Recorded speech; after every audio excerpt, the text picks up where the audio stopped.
Linda McAvan, Labour MEP for Yorkshire and the Humber, an announcement that the White Rose project in your constituency has won this funding. What's your reaction? Well, I'm very, very pleased indeed. It's going to be a pioneer project for the whole of the European Union, and it will allow us to burn fossil fuels much more cleanly. So it's very good news for our region and very good news for the whole of Europe. How significant is this for Yorkshire? How big a project is it, and what could it mean in terms of the Yorkshire economy? Well, it's a demonstration project. It will create about 4,000 jobs in the construction phase and hundreds of jobs in the longer term. But what it's really about is, we all know that we've got climate change. But at the moment, although we don't dig as much coal in Yorkshire as we used to do, we're still burning coal. We're burning as much coal as we did 20 years ago. And so if we're to meet our climate targets and cut our emissions of CO2, we need to clean up our energy. And this project is one of the pioneer projects across the whole world in doing that. And so we get it right in Yorkshire, and then we can export that technology to the rest of the world. As you mentioned there, it's a kind of test project, really. Why does it need so much money? Why was this money from Europe required anyway? Well, it's an experimental project because it's going to pick up the emission. This project from the Drax power station, which is one of the biggest power stations in Europe. But then the idea is to pick up all the CO2 emissions from the industrial hub around that area. And then we'll take the emissions out and bury them under the North Sea.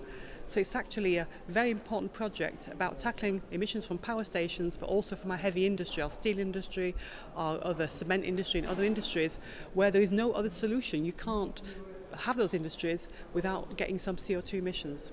This project had already received the support of the UK government, funding from the UK, and you talked at an earlier stage when they put in this European bid about why the European money was needed as well. I mean, it's an expensive test, this. It needed a lot of funding, I guess. Yes, the companies, they're trying something new, and it's about getting confidence in the market for this kind of technology. So the government will put up some money, the EU will put up the rest some money, and then the private sector will put up money as well. So it's a partnership between the EU, the UK government and the private sector, and we're hoping that it will become a good model and that we'll see other projects developed. It's the only one which will be announced today in the whole EU, and at the moment it's the only EU project.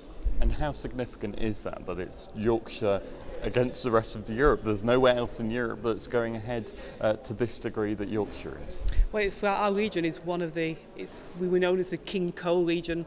We had a lot of power plants and energy, so this project will help us to clean up our own environment and be a pioneer technology. So it's very important because we've got a lot of new investment in green technologies coming into our region. We've got wind power coming into the Humber area. We've got all kinds of new investments in green technologies, and this is one more green technology coming into our region. And these are the jobs of the future, and that's why it's extremely important as well. To sum up then, when can we see this up and running? How big a step forward is it today to get this funding for Yorkshire? Well, there's more studies to be done on the technology, but they're saying by 2016 the project will be well underway, and in about 3 or 4 years' time the project will be up and running.